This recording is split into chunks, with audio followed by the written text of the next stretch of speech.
I'm not saying you're going to be perfect and never have a negative feeling, because negative feelings are sometimes a signal to make us change. So you find a way to get back home using whatever the environment you can use. Most people, half of what they thought today is the same things they thought yesterday about themselves, about their life, about their business. That's why most people's lives don't change very much.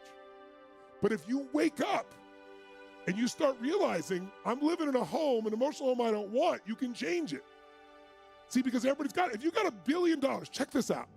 If you had $1 billion, but the habitual emotions you go back to are frustrated, pissed off, then your life is called frustrated and pissed off. It doesn't matter how much money you have.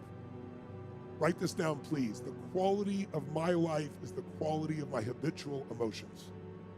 The quality of my entire life is nothing but the quality of my habitual emotions. Whatever habits of emotion, wherever my emotional home is, I will find a way to get back there. And until I change that, I'm gonna have a problem.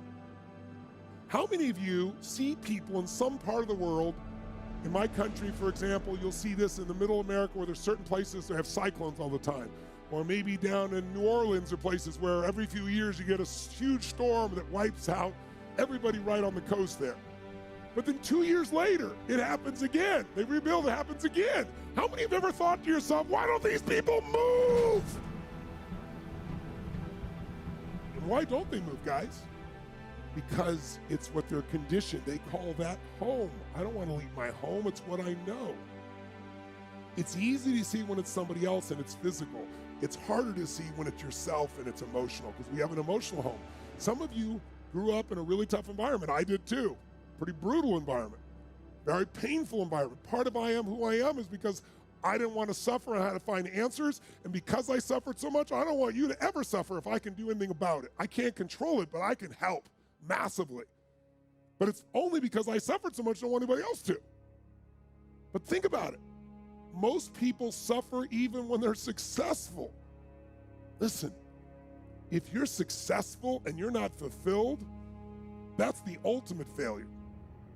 If you got people that love you and you're not feeling joyous and alive, something's wrong. And you know what it is?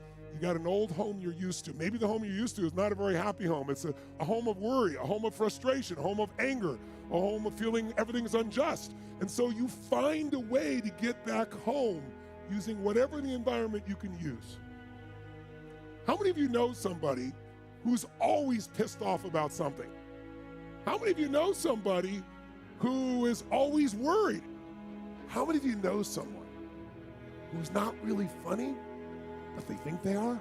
And they crack themselves up telling stupid jokes? How many know someone like this who cracks themselves up and they laugh so much that even though it's not funny, you find yourself laughing too?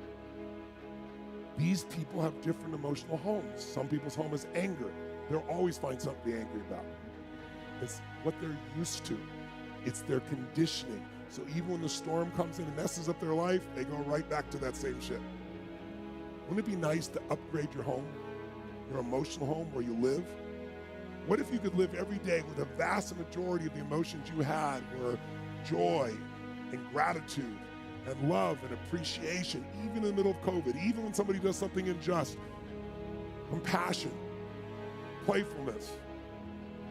What would that feel like if you were in those states every day, 90-95% of the time? When you weren't, you got out of it quick.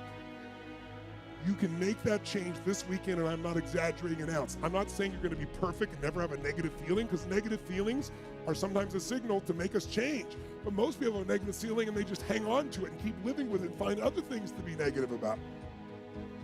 That will never give you what you want. The money won't do it. The acknowledgement of others won't do it. Everything you think will do it will not do it. Only one thing will do it. You drawing a line in the sand and making the most important decision of your life, that you're going to live in a beautiful state no matter what. Because life is too short to suffer. We have a choice. Listen to me. Pain is sometimes part of life, but suffering is a choice. But for most of us, not a choice, because we have the habit of suffering, being stressed, being worried, being frustrated, being pissed off. And because we're wired that way, that's the muscle we built. But if we rebuild our home here so it's even more magnificent, then you can have the life that you desire and deserve. And you can do it in one weekend only if you give your all and push enough energy out while you're doing it, while you're learning. Who's up for this here? So who's up for enhancing your home massively? Say aye. Aye. Say aye.